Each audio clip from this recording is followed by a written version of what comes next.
Bom, pessoal, cá estamos nós, mais informações e o assunto aqui, Felipe Martins, entrevista e Alexandre de Moraes, né? Enfim, deixa eu colocar aqui o carregador que começou a descarregar. Ah, pronto, colocamos aqui. Bom, presta atenção no título da matéria. Lembrando, antes de mais nada, hoje, 5 de julho de 2025. Felipe Martins, vamos lá. Moraes proíbe Felipe Martins de dar entrevista ao Poder 360. São coisas, às vezes, que a gente fica tentando entender, né, gente? Por que não pode dar entrevista, né? Qual o problema de dar a entrevista? Nós tínhamos antes no SBT, né, o Roberto Cabrini entrevistou tantos presos e não vou nem dizer a qualidade dos meninos, né, porque senão, né? Mas estranhamente, tudo que é ligado a esse julgamento ou é sigiloso, ou é impedido de dar entrevista, ou é proibido de se filmar durante o ato, enfim. Tem um monte de regras que fogem, né, ao nosso escopo de conhecimento. Olha como falei bonito agora, né? Vamos para a matéria, gente. Vamos para a matéria que é melhor, Fagões. Título da matéria: se você não é inscrito ainda, se inscreve agora mesmo, ativa o sininho das notificações e marque a opção receber todos os vídeos. Na descrição tem a nossa chave Pix, uma forma de você patrocinar o nosso canal, ajudar o nosso trabalho. Tem também o link de convite lá para o grupo do WhatsApp.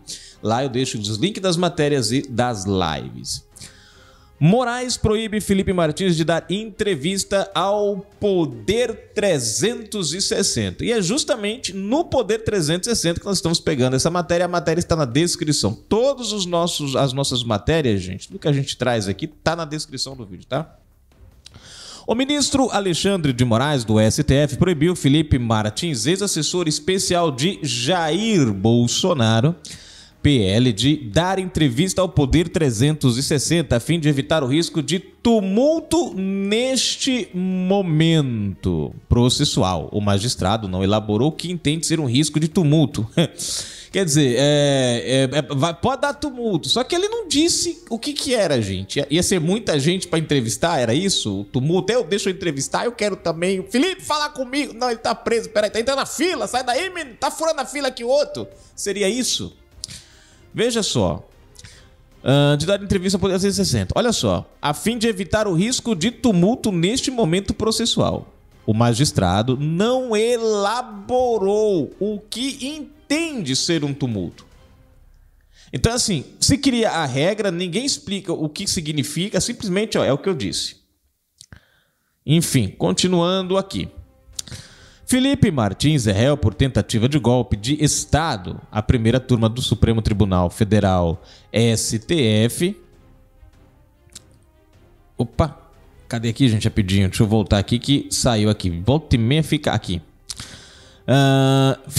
Felipe Martins é réu por tentativa de golpe de Estado.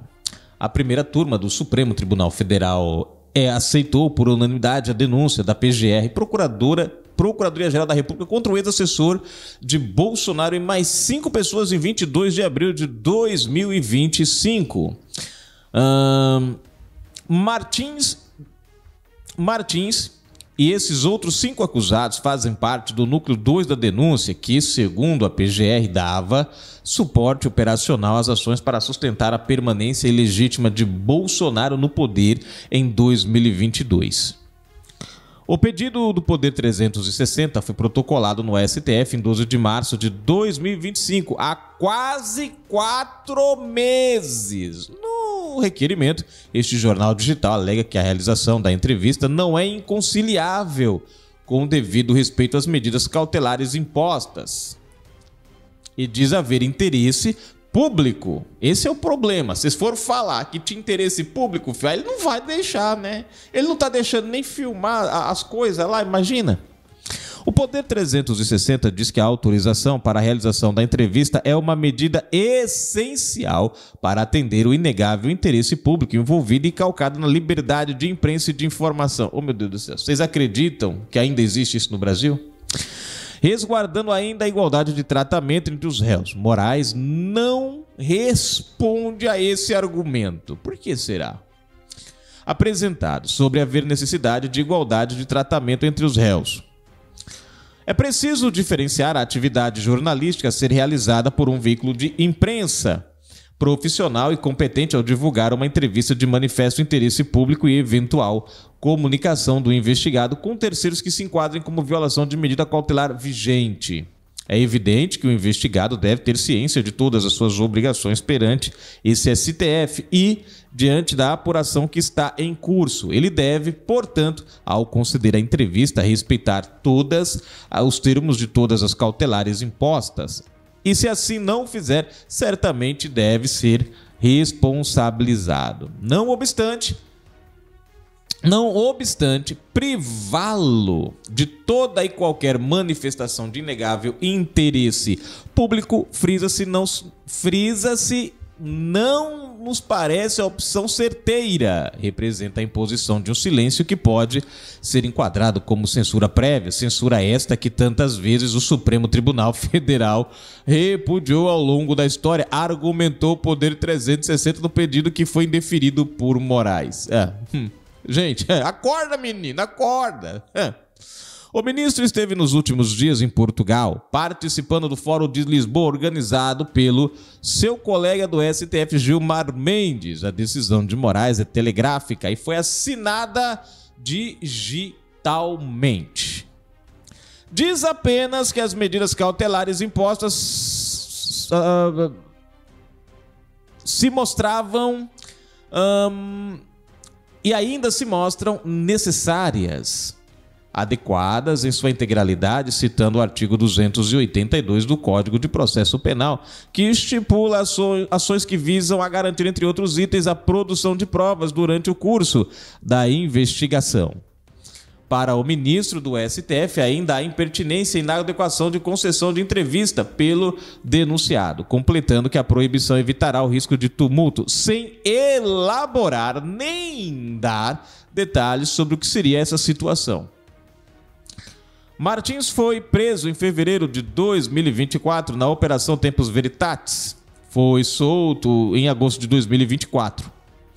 Por determinação de Moraes. O ex-assessor de Bolsonaro foi acusado pela Polícia Federal de ter tentado fugir do Brasil, dizendo que ele teria embarcado para os Estados Unidos junto com o ex-presidente em 30 de dezembro de 2022. Uma das justificativas apresentadas para a prisão foi uma nota publicada num blog na internet, sem nenhum tipo de comprovação material. A Polícia Federal nunca apresentou provas definitivas dessa viagem de Martins aos Estados Unidos, como se nessa conjuntura precisasse. Não, na justiça que nós vivemos hoje, não precisa. Provas são irrelevantes.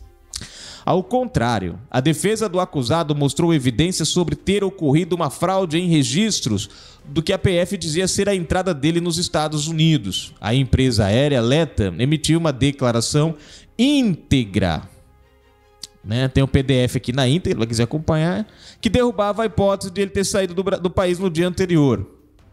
A PF também argumentava, quando pediu a prisão de Martins, que estava foragido, só que o ex-assessor estava no Paraná, em local conhecido, e até publicava imagens em redes sociais. Imagine se não tivesse foragido, né? Ainda assim, a prisão foi decretada e o ex-assessor ficou por quase 7 meses preso.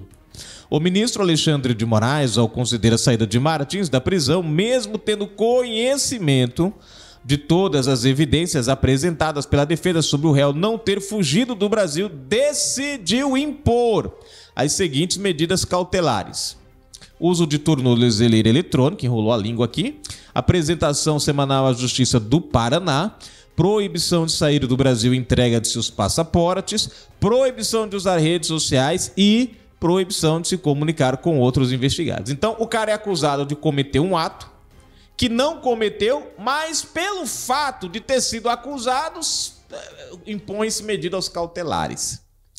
Outros réus no mesmo inquérito, no entanto, estão autorizados a falar com a imprensa. É o caso de Jair Bolsonaro.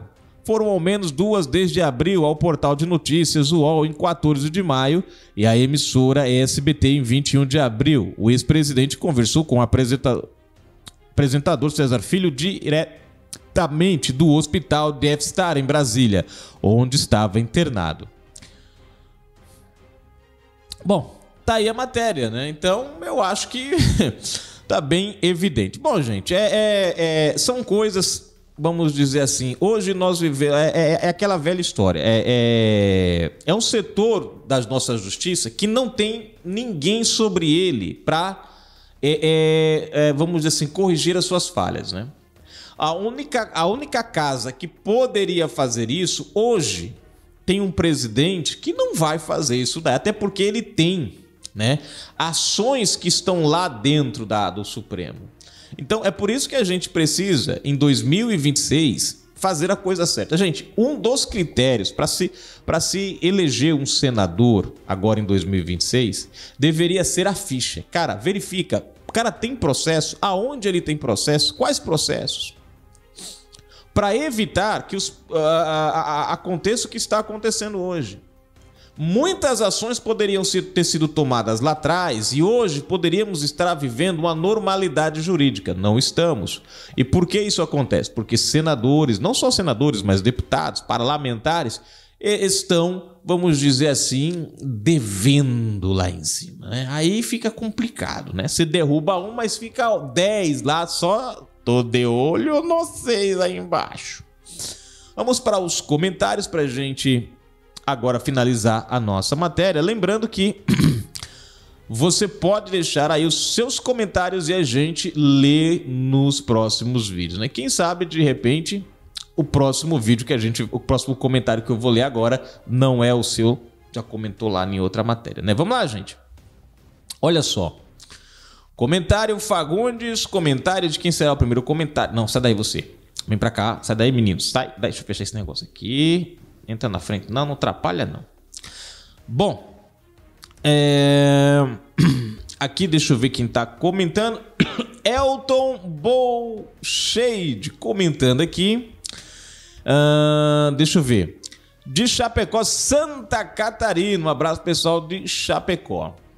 Ele comentou aqui, esta indicação será o maior erro feito por Bolsonaro. Os verdadeiros patriotas não irão aceitar, pois aqui neste estado temos nossos próprios candidatos, né? Comentou o nosso amigo aqui no vídeo. Galipolo contradiz Haddad, Bolsonaro indica Carlos ao Senado por Santa Catarina e a AGU corrige Haddad.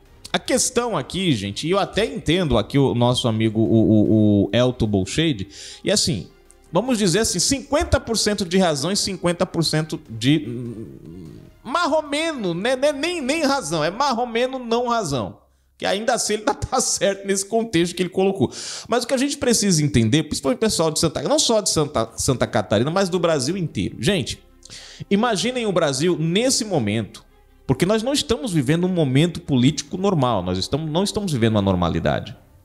Então essa estratégia de Bolsonaro aqui não é para tomar o lugar de ninguém em Santa Catarina, mas é para mover as peças no tabuleiro. Por que a gente estamos tendo os problemas que nós estamos tendo hoje para eleger um presidente no Senado que seja alinhado com as pautas corretas? Já prestaram atenção que só os governistas, só a esquerda conseguem indicar o Alcolumbre, o Pacheco, o Mota, o Lira, todos eles, né, o Maia, todos eles estavam alinhados com a esquerda.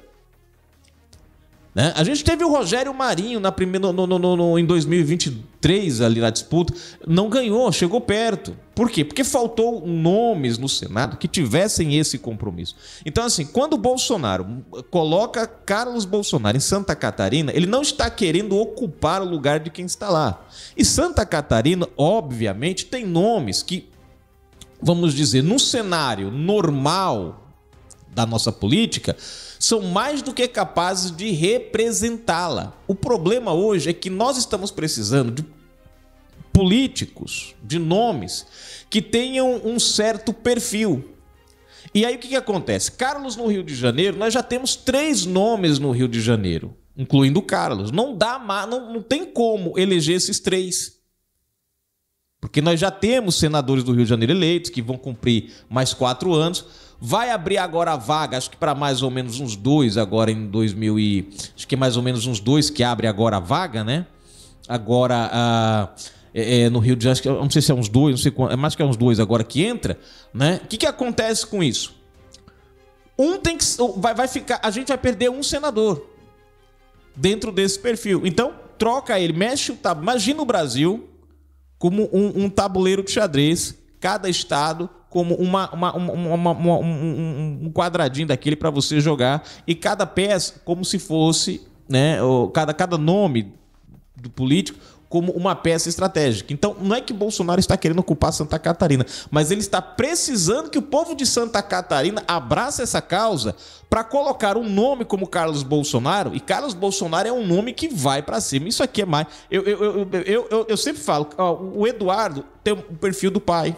O Flávio, ele jamais é assim, mais quieto, mais na dele, né? Mais assim, não mexe muito. Mas o Carlos, o Carlos Bolsonaro e o Eduardo Bolsonaro são 2 nomes de peso. O Eduardo já vai se lançar em São Paulo. Você vai ter o quê? No Rio de Janeiro já temos outros nomes lá, né? Então, não assim, é um momento da gente não olhar mais para o contexto político do meu estado. A gente tem que olhar agora o contexto político do Brasil. Porque se a gente não elege, por exemplo, se vamos supor, Santa Catarina, o Carlos não vai para Santa Catarina, outro nome é eleito. É um nome de direita, mas às vezes o cara é alinhado com o centrão, às vezes o cara é alinhado. E numa hora que precisa do cara, por exemplo, nós temos aí a questão agora, muitas pautas, né? Como a regulamentação das redes sociais, que provavelmente vai começar, já deveria andar na Câmara. Nós não temos nomes para fortalecer o andamento da anistia. Por quê? Porque os estados têm nomes para representá-los, mas muitas vezes não tem nome para representar o todo. E aí a gente perde no todo. Então é isso que precisa a gente entender. Mas o Elton Bochetti aqui está corretíssimo, não está errado, mas... É um momento, gente, que nós precisamos mexer um pouquinho os tabuleiros, mexer um pouquinho as coisas, para que nós possamos eleger nomes. A gente precisa sair um pouco dessa mesmice. A gente já pensou, em 2018, elegemos Bolsonaro, mas não elegemos um Senado bom, um Congresso bom. Em 2023, perdemos Bolsonaro e não elegemos um Congresso bom. Mais ou menos, melhorou um pouquinho, mas não foi bom. As demandas do povo, na prática, não estão andando. Olha lá, hoje virou um balcão de negócio com Lula, aquilo ali.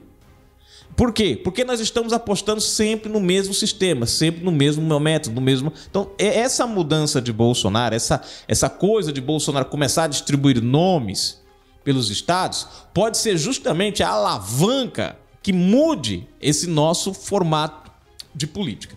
Bom, gente, como eu me estendi aqui no comentário do Elton, obrigado, espero que você tenha compreendido. Não é uma discordância, né, do que você falou, pelo contrário, né? Eu acho que o Estado tem pessoas que podem o representar, mas é uma outra forma da gente também entender, né, o momento atual e a necessidade, o que exige a necessidade. Carolina de Tone, por acaso, é um nome de Santa Catarina que vai provavelmente disputar o Senado. Então, assim, é alinhada, é um nome que eu acho que é muito bom, é alinhada, e aí, obviamente, Santa Catarina terá pessoas que representem de lá de dentro mesmo. Mas a gente precisa também ter uma visão um pouco mais ampla nesse momento, nesse contexto político. Bom, tá aí, gente. É o comentário do nosso amigo, não vou me estender mais para não, né? Mas no próximo a gente lê o comentário de vocês. Obrigado, Elton, um abraço, meu amigo, e fui, gente!